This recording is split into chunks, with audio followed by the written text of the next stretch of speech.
Good morning, Coffee Mates. Good morning sa lahat. So, another day, another tree planting activity na inline sa trabaho namin. So, time check, it's 6:20 a.m. in the morning. So, good thing at lumabas na si Haring Araw since ilang weeks na kasi dito umuulan. So, makikita nyo naman sa road condition na dinadaanan natin. So, yung area na pupuntahan natin ngayon is purely inclined. Mixed with loose gravel and mud due to heavy rain. So, as you can see, Coffee Mates, kayang makipagsabayan talaga ng espresso. No? So, sa mga nagpabalak pa lang o nagpa-plan pa lang bumili ng espresso, so, sulit. Especially sa akin na 2020 model, 2020 acquired. Manual yung unit natin. No? So, in terms of power, efficient, so, very satisfied talaga. No?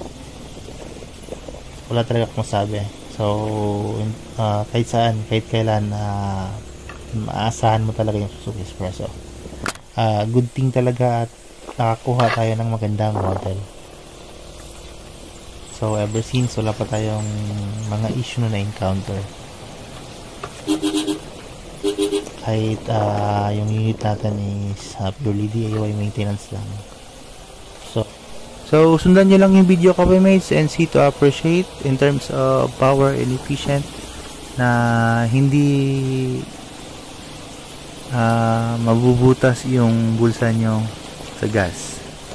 So, sa mahal ba ng gas ngayon, no? So, hindi lang po pang city drive yung espresso. For me, pwede din siyang i-rough road. So, sa lahat, thank you so much and ride safe, Coffee Mates. Thank you.